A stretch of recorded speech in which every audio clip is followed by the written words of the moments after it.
Good morning twelfth class.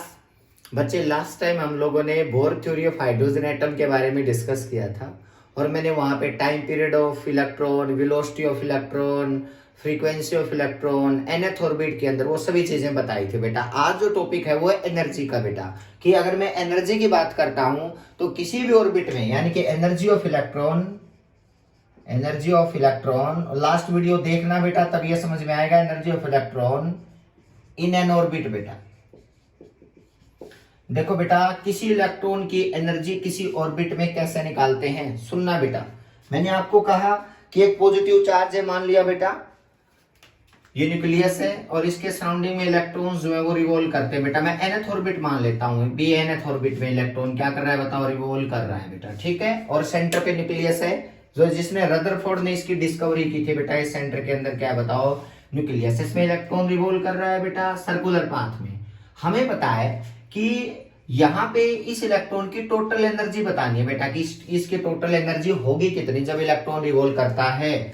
वो distance मैंने मान ली बेटा, वो डिस्टेंस आर एन है, यहां से यहां तक ये आर एन बेटा, क्लियर है। अब टोटल एनर्जी देखो बेटा, टोटल एनर्जी निकालने के लिए आपको क्लियर पता होना चाहिए कि टोटल एनर्जी होती है काइनेटिक एनर्जी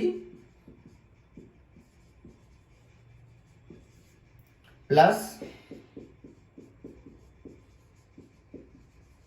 पोटेंशियल एनर्जी। बेटा आपको पता है ये बात कि अगर टोटल एनर्जी किसी भी इलेक्ट्रॉन की रिवॉल्व कर रहा है, उसकी एनर्जी निकालनी है। मान लियो ऑर्बिट नंबर nth है बेटा, हमें नहीं पता, 1 भी हो सकता है, सेकंड भी हो सकता है, थर्ड ऑर्बिट भी हो सकता है। मान लिया nth ऑर्बिट है बेटा और उसमें इलेक्ट्रॉन रिवॉल्व कर रहा है, तो टोटल एनर्जी होती है kinetic energy plus potential energy. एक बात आप ऑलवेज याद रखना बेटा, अगर ये इलेक्ट्रॉन सर्कुलर पाथ में रिवॉल्व कर रहा है ना बेटा, तो एक बात बिल्कुल सच है कि इसका जो इसमें जो इलेक्ट्रोस्टैटिक फोर्स है ना बेटा, मान लिया न्यूक्लियस का एटॉमिक नंबर Z है बेटा, E उसके ऊपर चार्ज है, यानी कि टोटल चार्ज कितना आ गया ZE इस न्यूक्लियस पे। Z इसका ये देखना है कि ये न्यूक्लियस कौन से एटम का है बेटा, एल्यूमिनियम का है, किसका है बेटा, तो ये ZE या गोल्ड का है बेटा। तो ये चार्ज है न्यूक्लियस का बेटा, ये यहां लिख देता हूं, उसको डॉट लगा, क्रॉस लगा के, कि ये ब्रैकेट के अंदर ZE न्यूक्लियस का चार्ज है बेटा, ठीक है। अब होगा क्या, ZE तो यहां है देखो बेटा, और इलेक्ट्रॉन यहां पे है, और इनके बीच का डिस्टेंस तो RN दे रखा है बेटा। तो आपको पता होना चाहिए कि इसके ये ऑर्बिट जो है बेटा, ये इलेक्ट्रॉन स्टेबल इसके सराउंडिंग में मूव कर रहा है ना बेटा। तो क्या लिखोगे बताओ, for stable movement of electron, याद रखना बेटा, जो इन दोनों के बीच में फोर्स लगेगा ना, देखो बेटा सर्कल में इस पे फोर्स लगता है सेंट्रीपिटल, और वो सेंट्रीपिटल फोर्स रियल में कोई फोर्स नहीं होता, यानी कि यहां पे सेंट्रीपिटल फोर्स का कोई दूसरा फोर्स काम कर रहा है बेटा, तभी तो सर्कल में घूम रहा है। तो इसका मतलब यहां पे half mv square by r, यानी कि जो सेंट्रीपिटल फोर्स है ना बेटा, उसका कौन काम कर रहा है, सर्कल में घूम रहा है तो बेटा, तो उसको सेंट्रीपिटल फोर्स का जो काम कर रहा है वो कर रहा है इलेक्ट्रोस्टैटिक फोर्स बेटा। इलेक्ट्रोस्टैटिक फोर्स बेटा, जो इसको सेंटर की साइड क्या कर रहा है बताओ, अट्रैक्ट कर रहा है बेटा। तो इसका मतलब 1 अपॉन इलेक्ट्रोस्टैटिक फोर्स क्या था, 1 upon 4 pi epsilon not ZE, यानी कि मैग्नीट्यूड आता जो ZE स्क्वायर अपॉन RN का स्क्वायर बेटा, R स्क्वायर। ये आप लोग सब जानते हो, 1 upon 4 pi epsilon not Q1 Q2 by R square बेटा। तो इसका मतलब अगर स्टेबली ऑर्बिट में इलेक्ट्रॉन के रिवॉल्व होना है, तो यहाँ पे इस फोर्स की वैल्यू को सेंट्रीपिटल के इक्वल होना पड़ेगा बेटा। अगर सर्कल में कोई चीज रिवॉल्व करती है तो ये फोर्स किसकी तरह बिहेव करेगा, सेंट्रीपिटल की तरह बेटा। और सेंट्रीपिटल होता है mv स्क्वायर बाई r बेटा। तो इन दोनों फोर्स को इक्वल पुट कर देना बेटा। अब देखो, अगर मैं यहां से काइनेटिक एनर्जी निकालना चाहूं तो आराम से निकल सकती है। देखो बेटा, हाफ, बस डिफरेंस क्या है, इस इक्वेशन को अगर मैं 1/2 से मल्टीप्लाई कर देता हूं तो देखना बेटा, अगर मैं इस इक्वेशन को 1/2 से मल्टीप्लाई कर देता हूं तो क्या रिजल्ट आ गया बताओ, RN से RN तो कैंसिल होगा बेटा। मैं देखो मैं रब कर रहा हूं यहाँ पे, इसको सिंपल वे में लिख रहा हूं, mv स्क्वायर बाई r,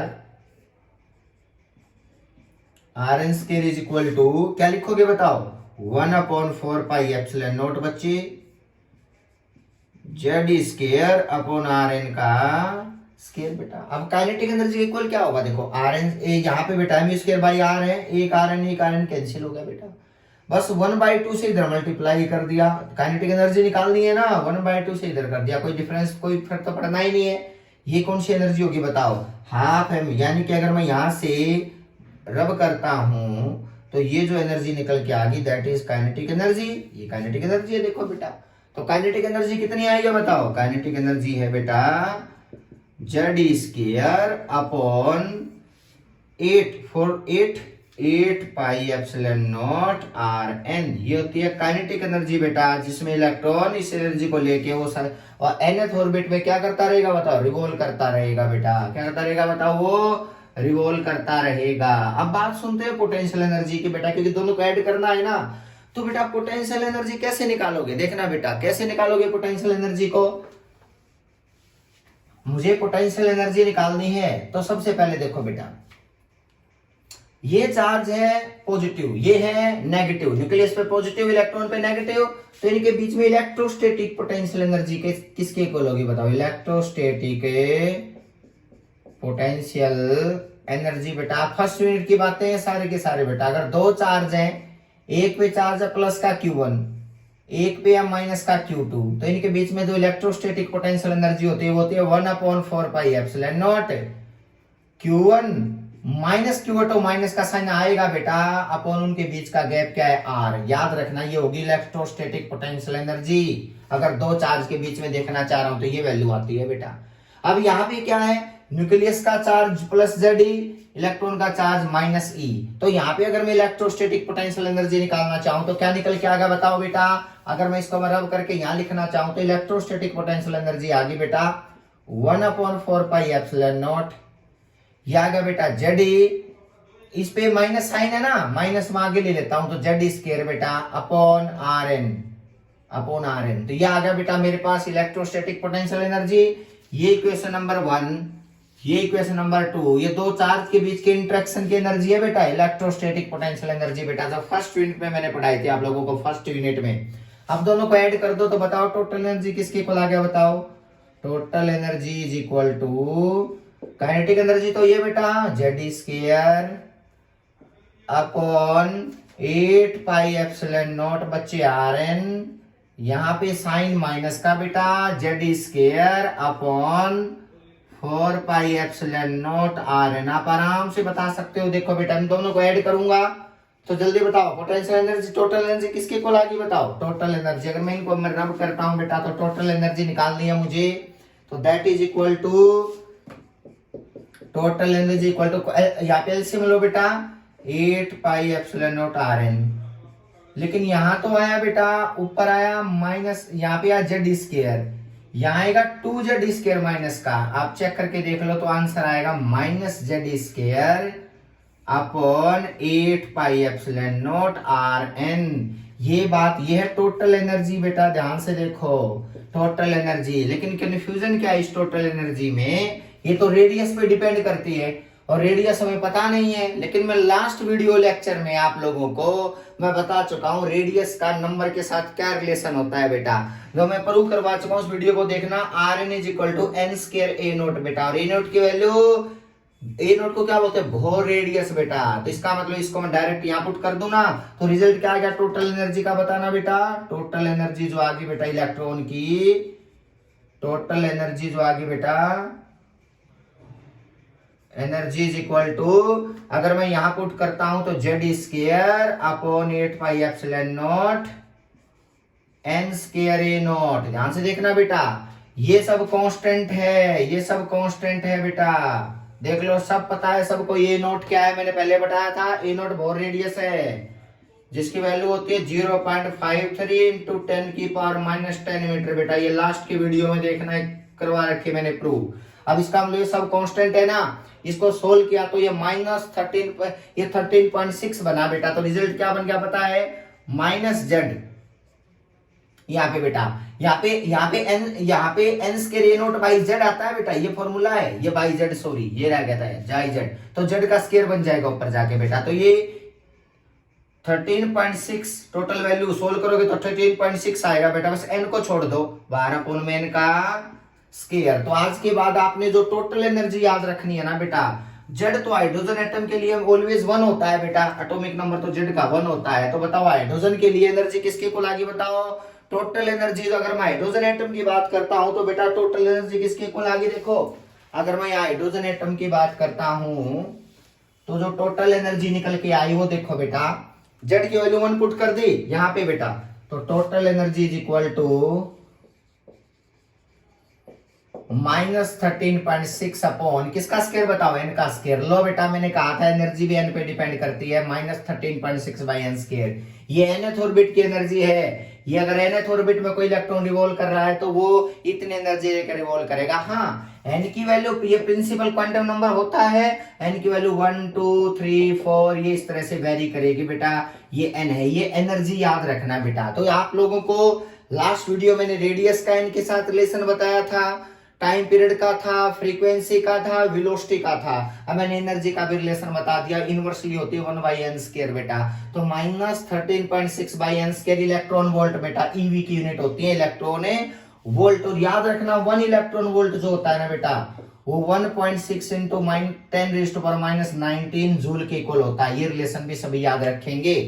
अब देखो बेटा ये एक ऑर्बिट की एनर्जी है, ये एक ऑर्बिट की एनर्जी है जिसमें इलेक्ट्रॉन रिवॉल्व करता रहता है। ऑर्बिट नंबर कौन सा, nth बेटा, ऑर्बिट नंबर nth है वो कोई भी बेटा, उसके पास वो इतनी एनर्जी लेके घूमेगा बेटा।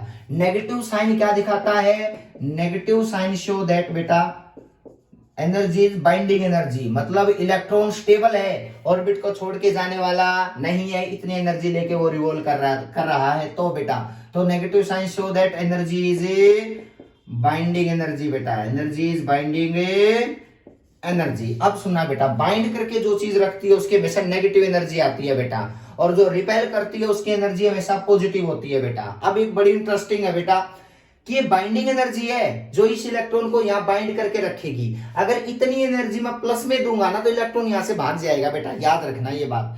ये एनर्जी nth ऑर्बिट की है जिसमें स्टेबली मूव करेगा। अगर इतनी एनर्जी मैं प्लस में दूं ना तो याद रखना ये इलेक्ट्रॉन फ्री हो जाएगा बेटा, मतलब इसके पास 0 एनर्जी बचेगी। तो इसका मतलब ये माइनस में है ना तो उतनी प्लस देनी पड़ेगी अगर उसकी एनर्जी को 0 करना है। तो 0 मतलब इलेक्ट्रॉन फ्री है बेटा, कहीं भी जा सकता है। लेकिन ये बाइंडिंग एनर्जी जब तक रहेगी तब तक ये टोटल एनर्जी में साइन माइनस रहेगा बेटा।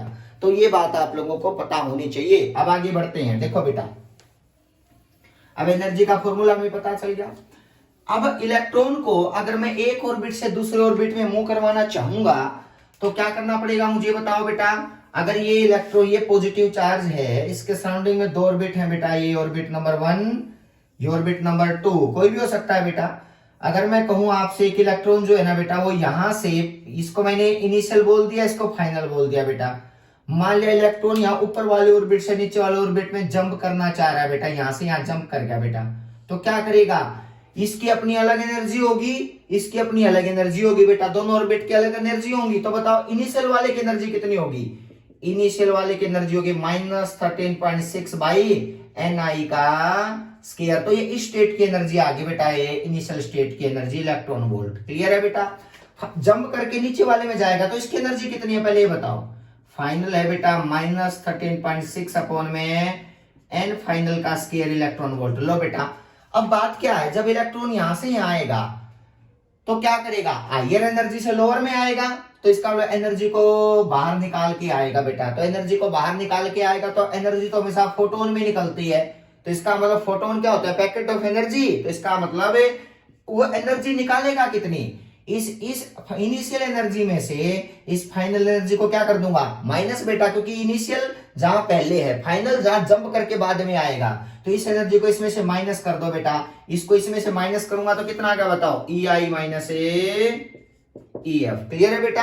अब एच म्यू किसके को लगा बताओ, इनिशियल क्या है -13.6 बाई Ni का स्क्वायर, ये बेटा माइनस माइनस क्या बन जाएगा प्लस, ध्यान से देखो तो 13.6 अपॉन NF का स्क्वायर। अब ये आ गया बेटा एच म्यू, यानी कि एनर्जी हमेशा फोटोन में निकलती है, एच म्यू ये पैकेट ऑफ एनर्जी होती है फोटोन की। क्लियर है बेटा। अब देखो h mu is equal to, मैं इसमें 13.6 कॉमन ले लूं बेटा, तो h mu is equal to 13.6 को मैंने कॉमन ले लिया बच्चे, NF स्क्वायर को आगे ले आया, इनिशियल को माइनस कर दिया बेटा। लो ये बड़ा इंटरेस्टिंग है, कुछ है ही नहीं इसमें बेटा, इसका मतलब h mu is equal to इतनी एनर्जी निकाल के आएगा। अगर हाइड्रोजन एटम का एक इलेक्ट्रॉन जो पहले एनआई स्टेट में अगर वो एनएफ में जंप करता है तो एनर्जी को निकालेगा, क्योंकि अपर से लोअर में आया है, और लोअर से अपर में जाता तो ये एनर्जी अब्जॉर्ब होती बेटा, लेता यहां से यहां जाता तो लेता, ऊपर से नीचे आया तो एनर्जी रिलीज करके आएगा बेटा। तो इसका मतलब 13.6 NF स्क्वायर माइनस NI का स्क्वायर बेटा। म्यू को क्या लिख सकते हैं, सी बाई लेमडा। आप लोग सब जानते हो जो म्यू होती है ना बेटा वो सी बाई लेमडा होती है। H mu is equal to mu यहाँ पे सी बाई लेमडा। ये नाम आपने 11th क्लास में वेव लेंथ में सुना होगा बेटा, जब हमने वेव पढ़ी थी। Mu is equal to c by lambda. तो क्या बन गया बताओ, एच सी बाई लेमडा। ये रिलेशन बन गया 13.6 इंटू फाइनल स्टेट का स्क्वायर माइनस इनिशियल, कोई भी हो सकती है, चाहे वो 5 से 4 पे आए, 10 से 5 पे आए, कोई मतलब नहीं है बेटा। बस इनिशियल पता होनी चाहिए, कहां से जंप करना चाह रहा है, कहां गया वो स्टेट पता होनी चाहिए बेटा। तो ये 1 by lambda is equal to क्या आ गया बताओ, 13.6 बाई एच सी। देखना बेटा ये एक वेवलेंथ के साथ रिलेशन आता है बेटा, 1 बाई एन एफ का square minus 1 by n i का स्क्वायर। बेटा इसको बोलते हैं रेड ब्रेक कांस्टेंट बेटा। 13.6 बाई एच सी है ना बेटा, इसको बोलते हैं रेड ब्रेक कांस्टेंट। जो आप लोगों को पता होना चाहिए कि रेड ब्रेक कांस्टेंट होता क्या है बेटा। रेड ब्रेक कांस्टेंट देखो मैं कर रहा हूं यहां पे, इसको मैं आर का नाम दे देता हूं बेटा। तो 1 बाई लेमडा किसके को गया बताओ, 1 by lambda is equal to r, एक नया कांस्टेंट है और कुछ नहीं बेटा।